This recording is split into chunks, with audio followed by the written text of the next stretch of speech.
Quisiera leer de nuevo los 3 versículos que dice: Jehová reina, regocíjese la tierra, alégrense las muchas costas, nubes y oscuridad alrededor de él. Justicia y juicio son el cimiento de su trono. Fuego irá delante de él y abrazará a sus enemigos alrededor. Este atributo de Dios implica que él reina y dirige activamente sobre la totalidad de su creación. Esta es la doctrina fundamental de todas las doctrinas. Creer o no en la soberanía de Dios dependerá de si creer en Dios o no. Imagínate. Si tú no crees en la soberanía de Dios, difícilmente puedes pensar que crees en Dios. Si todo no está bajo el control de Dios, insisto, no es Dios. Es un Dios que hace lo que puede. Pero no es así. Nuestro Dios es, como hemos leído aquí, Jehová reina. Creer o no creer en la soberanía de Dios dependerá de si creer en Dios o no. Es por eso que es importante este atributo de Dios. Es un atributo incomunicable. Es uno de los atributos que tiene Dios que es incomunicable. Hay atributos de Dios que son comunicables y otros que son incomunicables. El atributo de este concretamente es incomunicable. Nadie de los que está aquí es soberano sobre todas las cosas. Nadie. La soberanía de Dios se refiere al derecho que tiene Dios a gobernar y presidir sobre todas las cosas. No hay límites para el gobierno de Dios. No hay límites, porque Él puede hacerlo todo. La soberanía de Dios es su derecho y poder para hacer todo lo que decida hacer.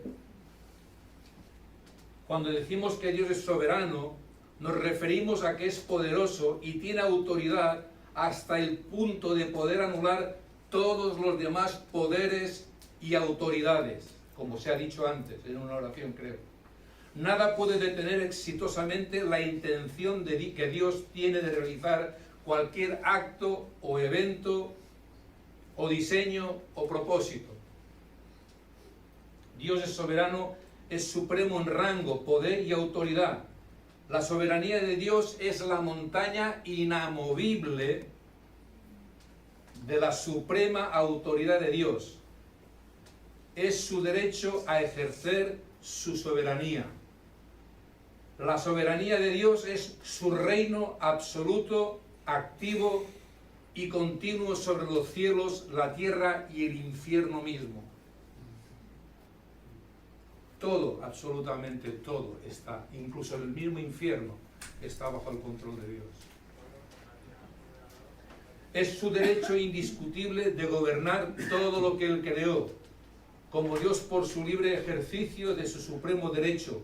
Gobierna sobre todos con majestad y además gobierna sin obstáculos.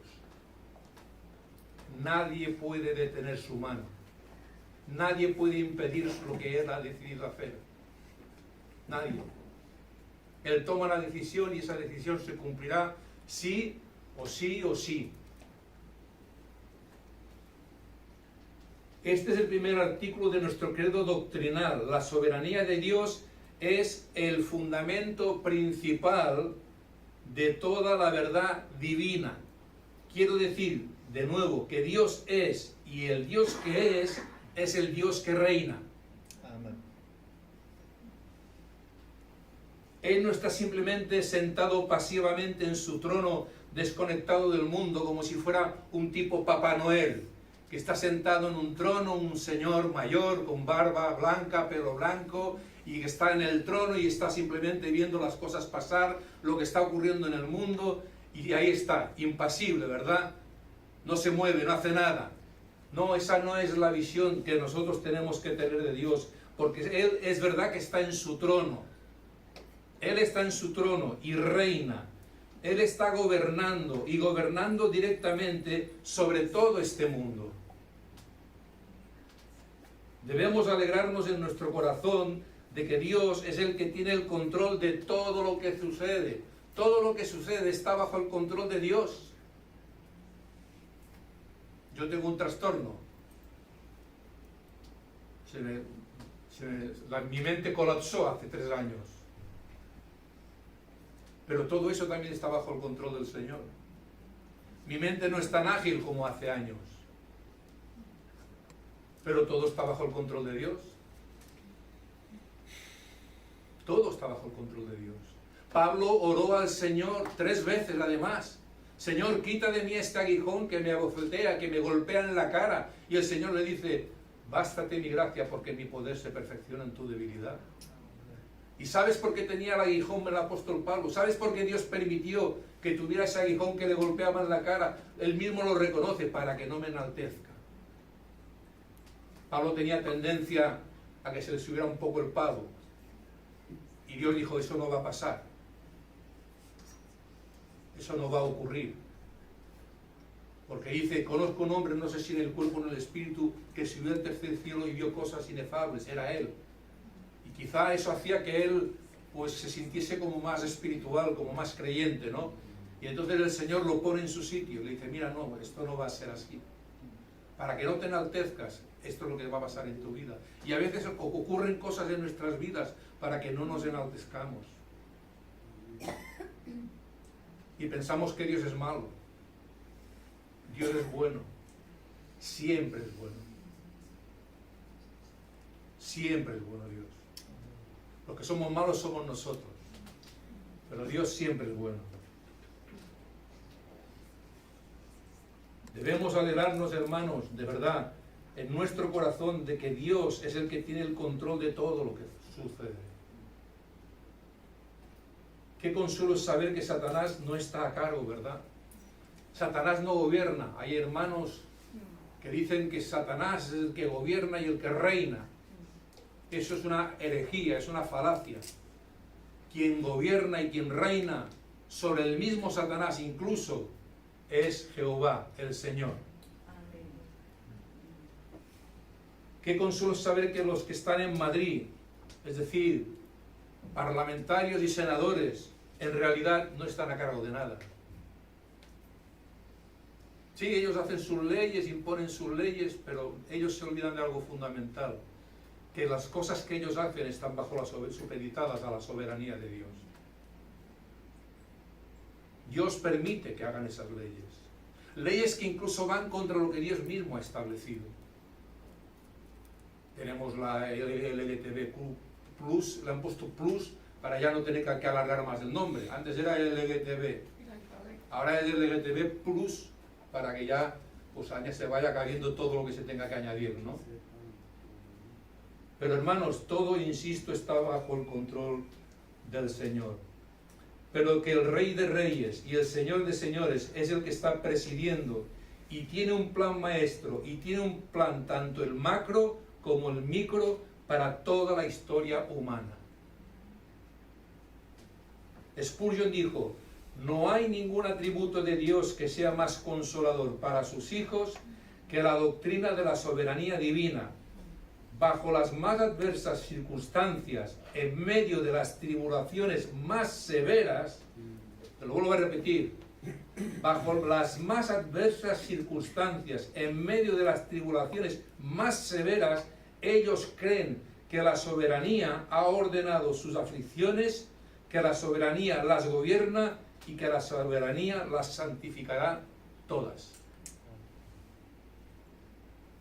Y A.W. Pink dijo, Dios siempre hace lo que quiere, cuando quiere, donde quiere y con quien quiere. Dios no se encuentra bajo ninguna ley, sino que Él es el dador de la ley. Él no está sujeto a ninguna ley. Él es la ley. Y el sustentador de la verdad y la justicia. Para ponerlo aún de otra manera, podemos decir que la soberanía de Dios se halla enraizada en su autosuficiencia. Pues Él es antes que todas las cosas, en Él todas las cosas fueron creadas y todas las cosas en Él subsisten. Colosenses 1, 16, 17.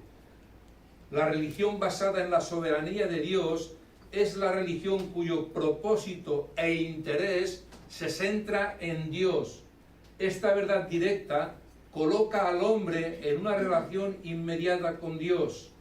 Es todo abarcadora, que se extiende a todas las facetas de la vida humana, no meramente a la adoración externa y a la piedad personal. No hay límites para el gobierno de Dios. No se le puede poner límites a Dios.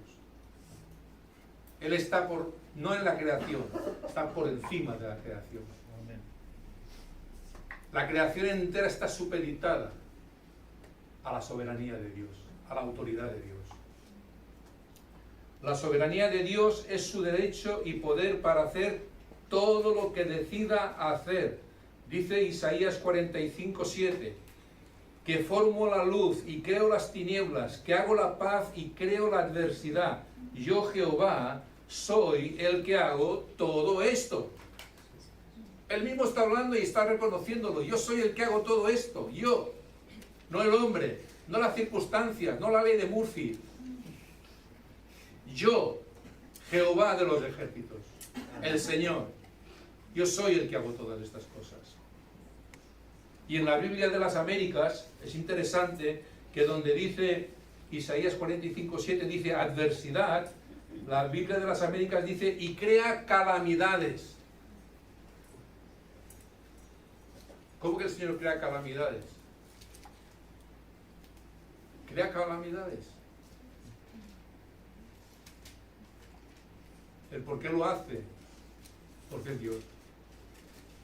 Hay cosas que no podemos llegar a entender en este tiempo, ni en esta tierra. Hay cosas que las entenderemos cuando estemos en la presencia del Señor. Pero hay cosas que nos son ocultas, que nos son veladas hoy en día. Pero tenemos lo suficiente, tenemos lo que tenemos que tener para conocer al Señor y su poder que hay en Él. Él permite que sobrevenga la adversidad sobre muchos y al mismo tiempo les da prosperidad a muchos otros. Este patrón ha persistido a través de los siglos. Los cristianos son llevados a la muerte por su fiel testimonio, mientras que muchas veces los incrédulos prosperan. Y eso no solamente pasó en los 3 primeros siglos del cristianismo, donde los cristianos fueron perseguidos a sangre y fuego, hasta el siglo IV. Y sin embargo, los cristianos hoy en día nada ha cambiado. Los cristianos siguen siendo perseguidos, encarcelados, torturados y en algunos casos asesinados, sobre todo en el mundo islámico. Cada día hay noticias de hermanos que han sido asesinados. Cada día. Y a la televisión no le importa ni un bledo. Que hablan de Gaza. Está bien que hablen de Gaza porque es un genocidio. Pero ¿y qué de los cristianos que son asesinados cada día, o encarcelados o torturados? ¿A quién le interesa? ¿A quién le importa? A Dios. Solo a Dios. Porque a lo que es al hombre no les importamos nada. Total, un cristiano menos. Una voz que se levanta en contra del pecado menos. Dios afirma que Él hace todas estas cosas. Puede que nos sintamos confundidos. A veces nos hemos sentido confundidos, ¿verdad? Por cosas que hemos pasado, circunstancias, situaciones que han pasado o que hemos visto en hermanos o en hermanas, y a veces nos sentimos confundidos por la manera como Él hace las cosas en nuestro mundo. ¿Quién nos ha sentido confundido? Por la manera en que Él obra en este mundo, en su creación. Todos, seguro que si dijera que levantásemos la mano, todos levantaríamos la mano. Puede que nos sintamos confundidos, sí, es verdad. Pero déjame que te diga una cosa. Ya sea que traiga prosperidad o que permita la desgracia, Él hace todo por el bien de su pueblo. Aunque te pueda sorprender. Y no lo digo yo, lo dice la Escritura. Romanos 8:28 dice, a los que aman a Dios, todas, dice todas, o casi todas. Todas. Y en el griego, en el original, literalmente dice, a los que aman a Dios, Él hace funcionar todas las cosas juntas para el bien. Así que, hermanos, no nos desanimemos. Tenemos un rey soberano que está al control de todo. Aquí lo hemos visto, a los que aman a Dios, amas a Dios, pues todas las cosas te ayudan a bien. Pero para que ese versículo se haga realidad en tu vida, tienes que ser un hijo de Dios, tienes que ser un creyente, tienes que amar a Dios con todo tu mente, con todo tu corazón, con todo tu ser, para que se haga una realidad, hermanos. El apóstol Pablo estaba encarcelado cuando escribió a los hermanos de la iglesia de Filipos y les dice, estando él encarcelado, resulta que es el mundo al revés, porque el evangelio es el mundo al revés. Él dice, hermanos, regocijaos en el Señor. Otra vez digo, regocijaos en el Señor. Pero vamos a ver, Pablo, el que está en la cárcel eres tú. Nosotros estamos libres, estamos aquí reunidos en el local, estamos a gustito, tenemos ventiladores, aire acondicionado, tú estás metido allí en un hoyo, porque las cárceles de antes no son como las de ahora. Y tú dices que nos regocijemos, tú que estás en la cárcel, tú que estás encerrado, que nos regocijemos en el Señor. ¿Y por qué dice que nos regocijemos en el Señor? Pues porque es posible regocijarse en el Señor, independientemente de cuáles sean tus situaciones o circunstancias. Así es. Es posible porque el Espíritu de Dios que estaba en Pablo es el mismo Espíritu que está en nosotros.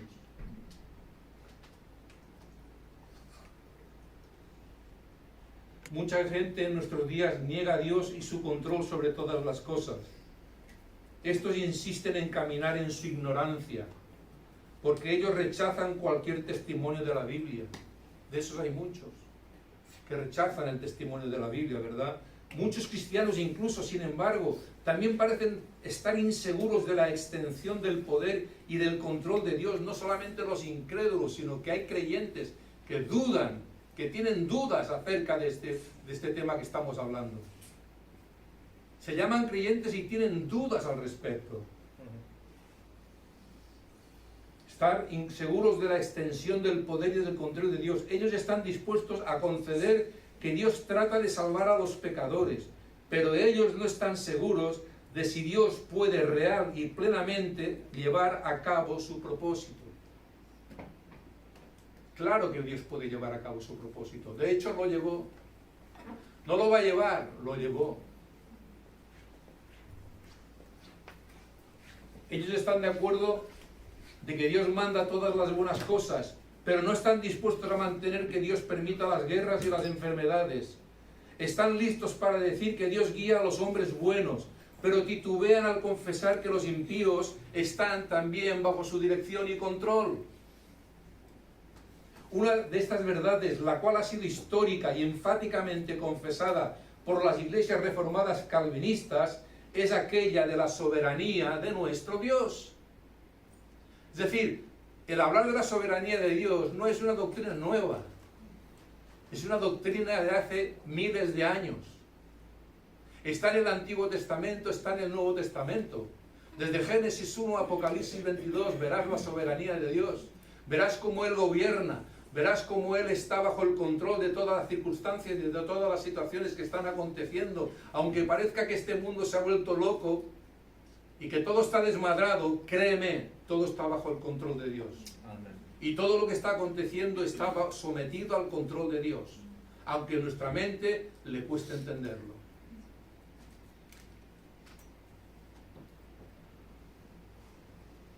La soberanía de Dios no está limitada, es sin límite y es el derecho personal de Dios.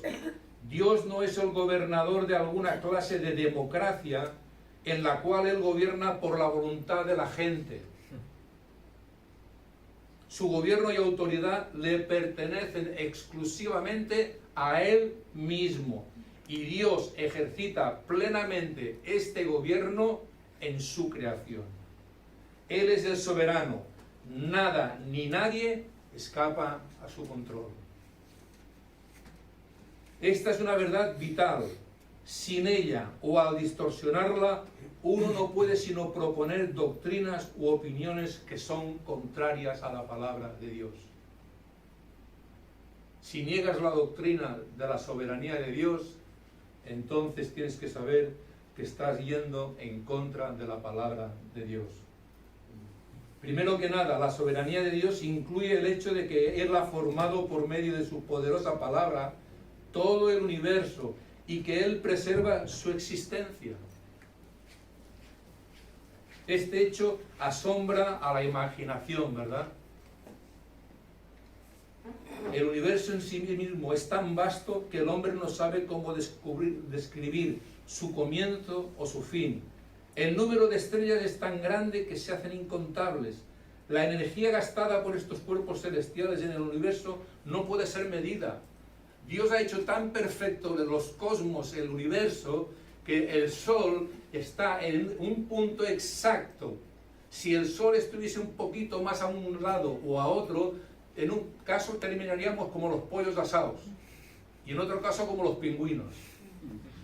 El Sol está exactamente donde tiene que estar. Cada planeta está donde tiene que estar. Dios lo ha hecho todo perfecto. Y Él está sobre todas las constelaciones. No hay ningún planeta que no esté supeditado a su soberanía. Están aquellos que afirman el ser ignorantes concernientes al origen de este universo. Algunos sugieren de que quizás es eterno, pero hermanos, la Biblia nos dice simplemente: en el principio Dios creó los cielos y la tierra, Génesis 1, versículo 1. Así de sencillo. Y además no solamente creó los cielos y la tierra y todo lo que en ellos hay, sino que además vio que era bueno y era bueno en gran manera. Ese es el Dios de la Biblia. Y Hebreos 11:3 declara: por la fe, porque nosotros no lo hemos visto, por la fe. ¿Qué es la fe? La certeza de lo que no se ve, la convicción de lo que se espera, pero es la certeza de lo que no se ve. Por la fe entendemos haber sido constituido el universo por la palabra de Dios, de modo que lo que se ve fue hecho de lo que no se veía. Es decir, no había nada, ni la tontería del Big Bang, ni no sé cuántas chorradas más. No había nada, no existía nada. Y fue Dios quien habló. Y cuando Dios habló, entonces se formó todo el universo. Eso lo puedes ver en el capítulo 1, capítulo 2 y capítulo 3 de Génesis. Él lo hizo por la palabra, por Jesús, por medio de Jesús. Colosenses lo dice: por Él y para Él fueron creadas todas las cosas. Y el Espíritu de Dios se movía sobre la faz de las aguas. Sabemos a la Trinidad obrando. Otra cosa importante, la Trinidad, ¿verdad? Ya hablaremos en su momento. Imagínate, Dios creó el vasto universo y Él mismo está muy por encima de él. Así también Salomón oró en su dedicación del templo en Jerusalén. Pero, ¿es verdad que Dios morará sobre la tierra? No, es imposible meter a Dios. Es como si quisiéramos meter a Dios aquí en este local. Eso es imposible. Eso es una locura. Porque fíjate lo que dice Salomón en 1 Reyes 8:27. He aquí que los cielos de los cielos no te pueden contener, cuanto menos esta casa que yo he edificado. Él es soberano en que Él dirige y gobierna todas las cosas que suceden. Dios coloca el mar dentro de sus límites. ¿No te has parado nunca a pensar por qué el mar no sigue? ¿Por qué el mar está como parado, frenado? Contenido. ¿Nunca te has parado a pensar por eso? Algo así tan sencillo. Pues fíjate Job 38:8 lo que dice. Quien encerró con puertas el mar cuando se derramaba saliéndose de su seno. Dios acotó, Dios puso límites al mar. O nuevamente, Él es quien cubre de nubes los cielos, el que prepara la lluvia para la tierra, el que hace a los montes producir hierba. Salmo 147:8. ¿No es sorprendente de que el Dios soberano haga que cada gota de lluvia caiga donde Él quiere, hermanos? Él hace que cada copo de nieve descienda de acuerdo a su voluntad. Hace llover sobre justos e injustos. Porque así le ha placido, porque así lo ha querido. El poder de Dios se extiende sobre las aves de los cielos y aún sobre nuestro cabello que cae de nuestra cabeza. Jesús dijo en Mateo 10, 29, 30, ¿no se venden 2 pajarillos por un cuarto? Con todo, ni uno de ellos cae a la tierra sin vuestro Padre, pues aún vuestros cabellos están todos contados. Pero aún más asombroso, a pesar de ser disputado por muchos, es el hecho de que el poder de Dios dirige las guerras, la pestilencia, las enfermedades y el viento que vienen sobre la tierra. No solo Él como Dios manda la paz, sino que Él permite también la guerra. Él no solo da la salud, sino que Él también envía la enfermedad y la muerte. Dios dice en Isaías 45, 7, que formo la luz y creo las tinieblas, que hago la paz y creo la adversidad. Yo soy el que hago todo esto. Una vez más, yo soy el que hago todo esto. Yo, Jehová, Dios, Adonai, Señor. Hay aún una más asombrosa maravilla en este hecho de la soberanía de Dios. Su gobierno se extiende aún sobre los impíos, sobre los incrédulos. Sí, y aún sobre el mismo Satanás. Muchos niegan esto. Hay mucha gente que niega esto. Pero Dios reina sobre los impíos e incluso sobre el mismo Satanás. A menudo se sugiere que Dios influye y dirige a los hombres buenos. Pero los hombres impíos y Satanás son fuerzas menores fuera del gobierno de Dios. Se admite que Dios puede frustrar los designios diabólicos de estas fuerzas de la oscuridad, pero la afirmación de que estos son, sin embargo, fuerzas independientes, si esta opinión fuera correcta, si esto fuera verdad, si lo que acabo de decir fuera una realidad, tendríamos un serio problema, como dirían Houston, y es que la soberanía de Dios estaría limitada. Sería una soberanía limitada. Y la soberanía de Dios es ilimitada. Ellos no pueden levantar un pequeño dedo. Ellos no pueden llevar a cabo un hecho malo, sino que esto está bajo el absoluto control permisivo de Dios. Que esto es cierto puede ser también claramente demostrado por la Escritura.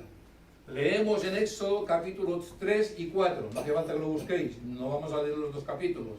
Pero para que tengáis una referencia, leemos en estos 2 capítulos de 3 y 4 de Éxodo que Moisés, quien antes había huido de Egipto, todos sabéis que huyó de Egipto porque asesinó a un egipcio, ¿verdad? Entonces fue a tierra de Madián, donde conoció a Séfora, su esposa, después su suegro lo puso como pastor, estuvo 40 años en el desierto de Madián como pastor, cuidando las ovejas y supongo que alguna cabra por ahí perdida. Entonces, vemos que ocurrió un milagro en uno de esos días en que él estaba cuidando el rebaño en el desierto. Porque de repente Dios cambió la vida de Moisés. Dios se encontró con él en la ardiente pero no consumida zarza en el desierto. Y le instruyó a él a ir al faraón con el mandato de dejar ir al pueblo de Dios. Pero entonces Dios le dijo a Moisés, cuando hayas vuelto a Egipto, mira que hagas delante de Faraón todas las maravillas que he puesto en tu mano, pero yo endureceré su corazón, de modo que no dejará ir al pueblo. Y aquí hay algo muy interesante, que quizás en este pasaje no lo hemos tenido en cuenta, en ese llamamiento que Dios hace a Moisés para ir a liberar al pueblo de Dios, que ya sabéis que estaba esclavo en Egipto por 430 años. No es cierto de que el faraón primero endureció su corazón y que después Dios lo haya endurecido. Antes aún de que el faraón estuviese enterado de la existencia de Moisés, Dios enfatiza, yo endureceré el corazón del faraón. Fue algo que Dios decidió. Porque Moisés no se había presentado todavía con su hermano Aarón delante del faraón. Pero Dios le dice, le deja claro a Moisés, yo endureceré su corazón. Como resultado de este acto de Dios, Faraón endurece su corazón. A pesar de que Dios endurece el corazón de Faraón, aún así, el mismo Faraón es hecho responsable y es terriblemente castigado a través de las 10 plagas por este pecado de no querer dejar ir al pueblo de Dios. Y si piensas que hay injusticia en Dios, no hay injusticia en Dios, dice Romanos 9. ¿Y por qué Dios endurecería el corazón de Faraón? Una buena pregunta. ¿Por qué Dios endureció el corazón del Faraón? Pablo nos da la respuesta. En Romanos 9:17 dice, porque la Escritura dice a Faraón, para esto mismo te he levantado, para mostrar en ti mi poder y para que mi nombre sea anunciado por toda la tierra. Había un propósito. ¿Te das cuenta? Dios no hace las cosas por hacerlas. Siempre hay un propósito. Que lo podamos entender o no es una cosa.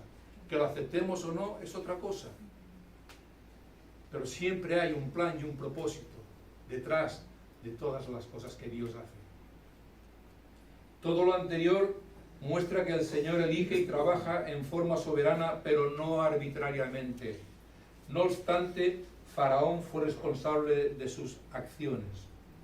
Otros ejemplos son mencionados en la Escritura. Por ejemplo, en Primera de Reyes 22, donde el rey Acab busca consejo a través de sus falsos profetas en lo referente a su plan de luchar contra Siria.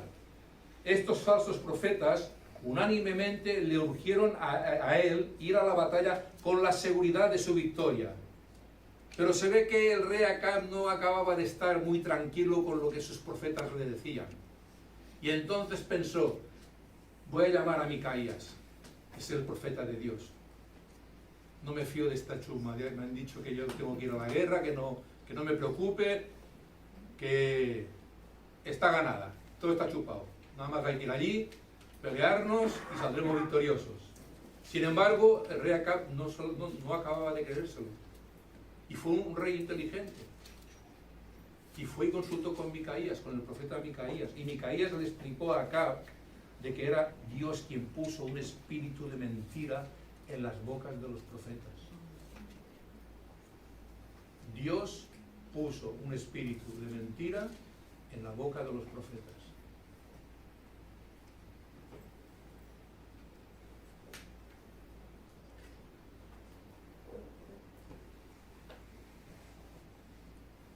Dios era soberano aún sobre los falsos profetas. Pero también hay más, porque aún el mismo Satanás está bajo el directo control de Dios.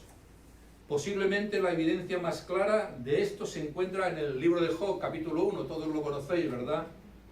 En el primer capítulo leemos que Satanás comparece delante de Dios y le recordó a Satanás de Job, quien era varón perfecto y recto, temeroso de Dios y apartado del mal. Y Satanás le contesta al Señor, dice Satanás, ¿acaso teme Job a Dios de balde? Toca todo lo que tiene y verás si no blasfema contra ti. Entonces Dios le dice a Satanás en el versículo 12, he aquí todo lo que tiene está en tu mano, solamente no pongas tu mano sobre él. Así Dios le dio a Satanás un poder específico, pero limitado. Hermanos, Satanás no tiene ningún poder sobre nosotros, a no ser que le sea el concedido de parte de Dios.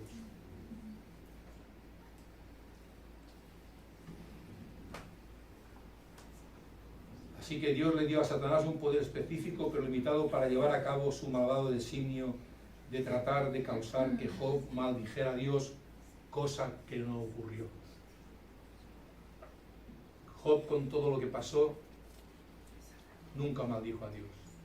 ¿Que se quejó? Sí, como nos quejamos nosotros cuando las cosas no salen como queremos.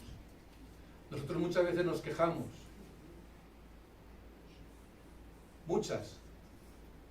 Y a lo mejor no es ni una centésima parte de lo que le pasó a Job. Él lo perdió todo, absolutamente todo. Y no solamente todo, sino que una llaga le cubría desde la cabeza hasta la planta de los pies. Y se rascaba con una teja, dice la Escritura. Y aún así, él se mantuvo fiel al Señor. Seguramente que nosotros, no sé si nos mantendríamos fieles al Señor, si pasásemos por todo lo que él pasó.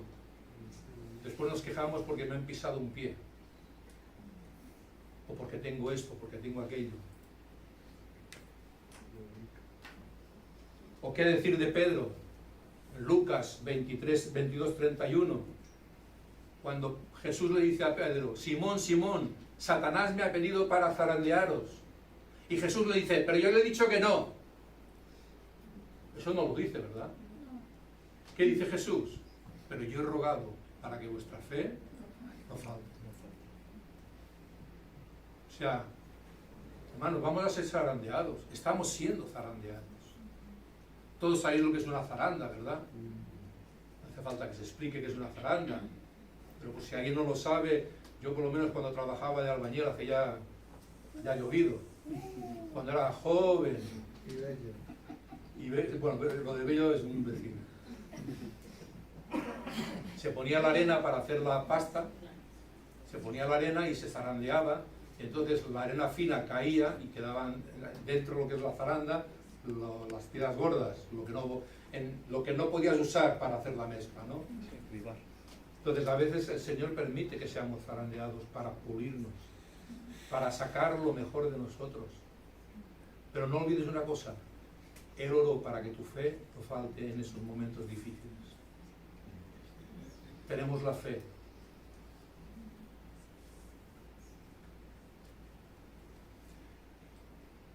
Muchos predicadores equivocados podrán sugerir que Dios no tiene poder para salvar al pecador. Ya lo sabéis, ¿verdad? Que Dios no tiene poder para salvar al pecador. Él es un caballero. Entonces Él no fuerza a nadie. Incluso te usan el famoso pasaje de Apocalipsis 3:20. Cosa curiosa que usen Apocalipsis 3:20 para los incrédulos cuando es un pasaje para los creyentes. He aquí que estoy a la puerta y llamo, y si alguno abre, entraré y cenaré con él. Pero eso es un pasaje para creyentes, para alguna de las 7 iglesias del Apocalipsis, concretamente para la iglesia de la Odisea.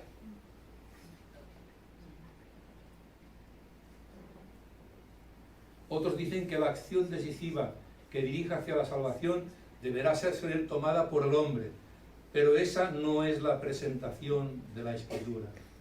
En Jeremías 31, 18 y 19 leemos: conviérteme y seré convertido, porque tú eres Jehová mi Dios, porque después que me aparté, tuve arrepentimiento, y después que reconocí mi falta, herí mi muslo y me avergoncé y me confundí, porque llevé la afrenta de mi juventud. Y leemos en lo concerniente a la predicación de los misioneros Pablo y Bernabé: los gentiles oyendo esto se regocijaban y glorificaban la palabra del Señor, y creyeron todos los que estaban ordenados para vida eterna. ¿Cuántos creyeron? ¿Creyeron todos los que estaban escuchando a Pablo y Bernabé? ¿Todos? No, creyeron todos los que estaban ordenados para la vida eterna, cuyos nombres ya están escritos en el libro de la vida.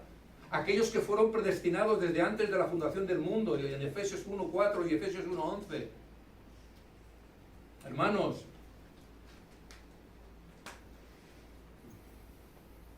no creyeron todos, creyeron aquellos que estaban ordenados para vida eterna. ¿Y qué decir que en otro viaje misionero Pablo habla de mujeres adorando junto al río cerca de Filipos? Una de estas mujeres, Lidia, ¿verdad?, creyó. En lo relativo a ella leemos Hechos 16, 13, 14. Un día de reposo salimos de la ciudad y llegamos al río donde se hacía la oración. Allí nos sentamos y trabamos conversación con las mujeres allí reunidas. Entre las que nos oían estaba una mujer llamada Lidia, que vendía telas de púrpura en la ciudad de Tiatira. Lidia adoraba a Dios, y el Señor tocó su corazón para que diera cabida a lo que Pablo decía. Nos habla también de mujeres, en plural. Seguramente que como mínimo podemos decir que había 3. Si habla plural, mínimo había 3, pero seguramente que habría muchas más. porque la costumbre de lavar la ropa en el río era muy común en aquellos tiempos. Así que seguramente que habría muchas mujeres. Sin embargo, al Señor le plació solamente abrir el corazón de Lidia para que cuando escuchara la palabra que el apóstol Pablo iba a dar, calara en el corazón de Lidia. Y nos podemos preguntar, bueno, ¿y por qué no abrió el corazón de las demás mujeres? ¿Qué Dios más injusto? ¿Por qué no abrió el corazón de las demás mujeres? ¿Por qué solamente abrió el corazón de Lidia? Pues porque a él le plació. Es como Romanos 9. Antes de que nacieran, antes de que hicieran ni bien ni mal, a Jacob amé y a Esaú aborrecí. ¿Hay injusticia en Dios? En ninguna manera. No hay injusticia en Dios. Nunca ha habido injusticia en Dios. Y quien diga que hay injusticia en Dios es un mentiroso. No hay injusticia en Dios. Todo lo que hace es perfecto y conforme a su justicia.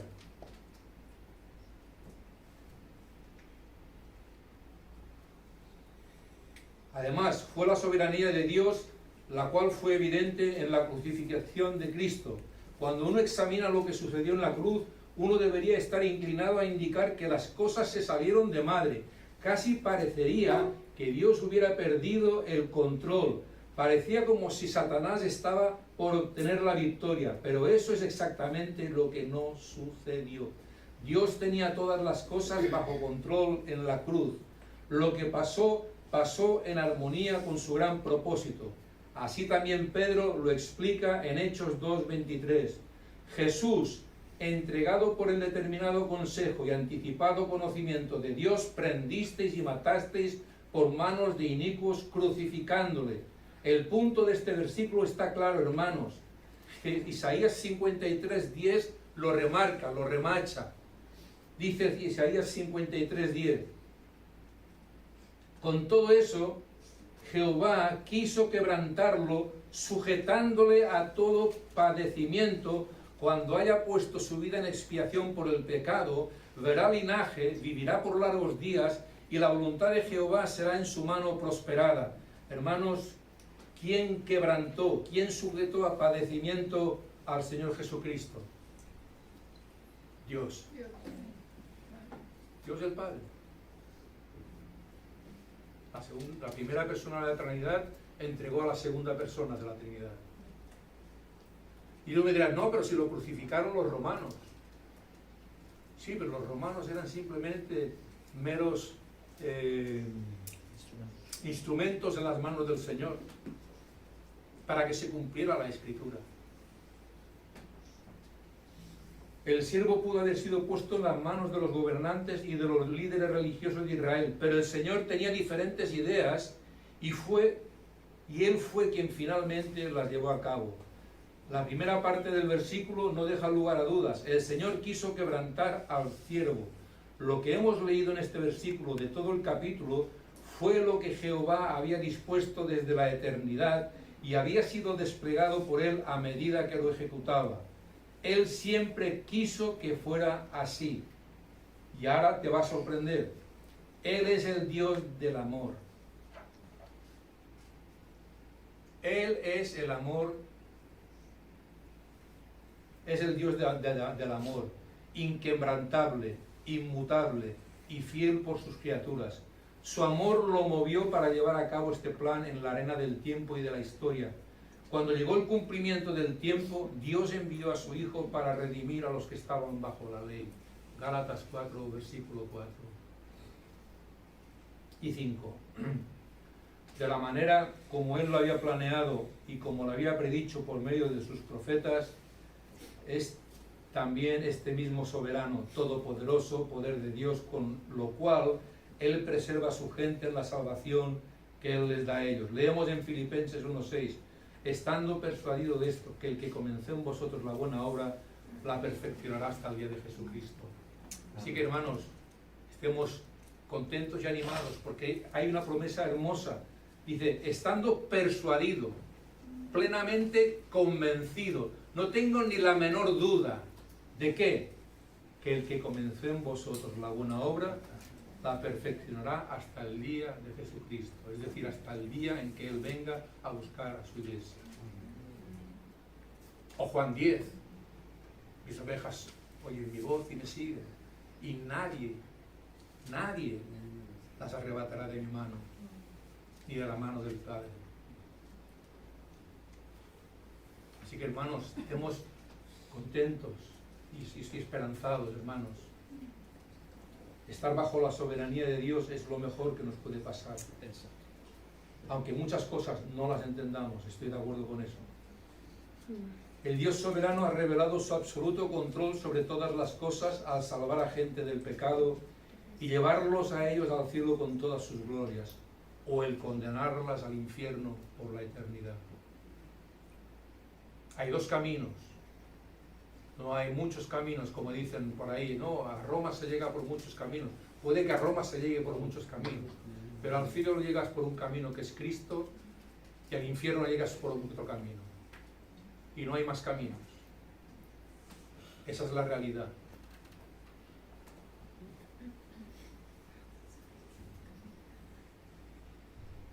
Es importante que el fiel y cristiano mantenga esta presentación escritural de la soberanía de Dios.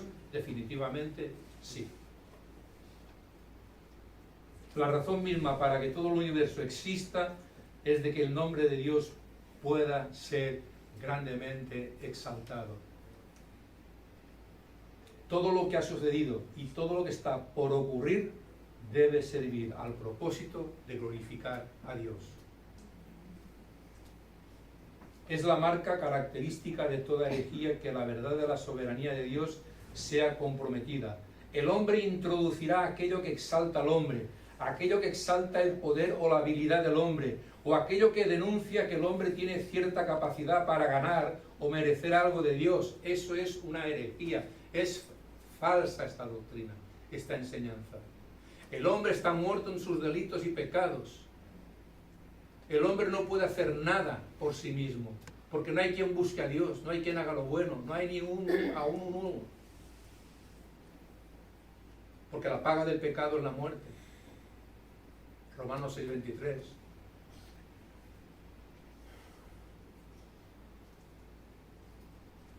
O el hombre deliberadamente intenta quitar del absoluto gobierno de Dios, sugiriendo que otros fuera de Dios poseen un poder independiente, ¿no?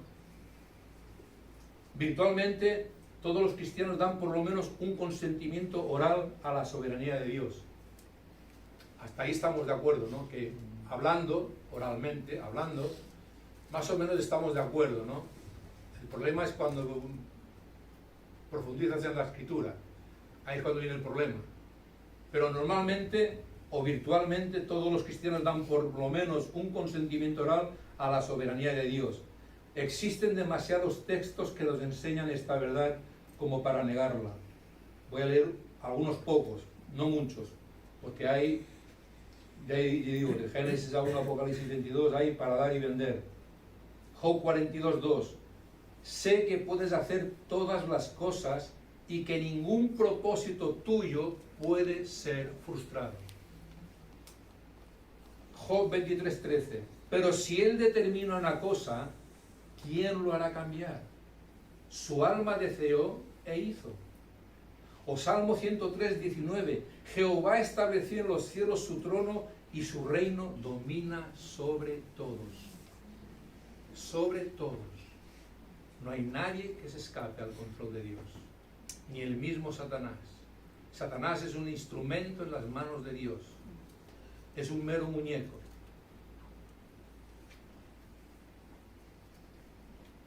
¿O qué decir del Salmo 115:3? Nuestro Dios está en los cielos. Todo lo que quiso, ha hecho. Todo lo que quiso, lo ha hecho. Y nadie lo ha podido impedir. Y nadie lo ha podido impedir. ¿O qué decir del Salmo 135:5-6? Porque yo sé que Jehová es grande y el Señor nuestro, mayor que todos los dioses. Todo lo que Jehová quiere, lo hace. ¿Dónde lo hace? En los cielos y en la tierra, en los mares y en todos los abismos. No hay ningún lugar de las constelaciones y de su creación en el que no se haga la voluntad de Dios. Él está por encima de su creación, no está en la creación. No, eso es mentira. Él está por encima de su creación. La creación está supeditada a Dios. Y últimamente, y el último, Daniel 4:35, es un versículo bastante conocido, la segunda parte del versículo. Y Él, Dios, hace según su voluntad. Lo hace según su voluntad, no según tu voluntad o mi voluntad. Lo hace según su voluntad. En el ejército del cielo y en los habitantes de la tierra, y no hay quien detenga su mano. No hay quien detenga su mano. Él ha dicho y lo hará. Para su gloria. Conclusión y aplicación, termino. No debemos concluir que Dios es injusto, porque decide conceder gracia a algunos, pero no a todos. Cuidado con eso, hermanos, porque como se ha visto en Romanos 9, no hay injusticia en Dios. Dios da a cada uno lo que se merece, ni más ni menos. Dios no se mide por lo que parece justo según el juicio humano. Eso es importante. Dios no se mide por lo que parece justo según el juicio humano. Somos tan necios como para asumir que nosotros, que somos criaturas caídas, pecaminosas, tenemos un mayor estándar de lo que es correcto que un Dios infinito y eternamente santo. Como dijo alguien, somos simples cucarachas. Y poca cosa más. Y si somos algo es en Cristo. No somos nada más.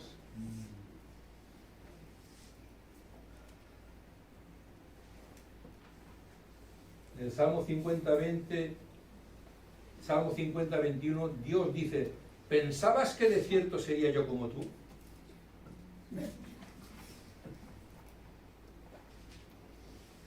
Pero Dios no es como nosotros, ni tampoco puede ser considerado según las pautas humanas. Mis pensamientos no son vuestros pensamientos, ni vuestros caminos mis caminos, dijo Jehová. Como son más altos los cielos que la tierra, así son mis caminos, más altos que vuestros caminos, y mis pensamientos más que vuestros pensamientos. Isaías 55, 8, 9. Cuando llegamos a la conclusión de que algo que Dios hace no es justo, entramos en una zona prohibida, hermanos. Cuidado con eso. Cuidado. Cuando llegamos a la conclusión de que algo que Dios hace no es justo, estamos entrando en una zona prohibida. En Romanos 11, 33, 34 dice el apóstol Pablo: oh profundidad de las riquezas, de la sabiduría y de la ciencia de Dios, cuán insondables son sus juicios e inescrutables sus caminos. Porque ¿quién entendió la mente del Señor? ¿Alguien ha entendido la mente del Señor? No. Solamente la segunda y la tercera persona de la Trinidad, el Hijo y el Espíritu Santo, son los únicos que entienden la mente del Señor, porque son un solo Dios. Tres personas, pero un solo Dios. ¿O quién fue su consejero? ¿Alguien de aquí le ha dado un consejo a Dios? ¿Alguien le ha dicho: mira, Dios, yo creo que esto que está aquí, creo que no está bien, creo que deberías hacerlo así y de esta manera? Y hermanos, nadie ha dado consejo a Dios, y tampoco te lo ha pedido.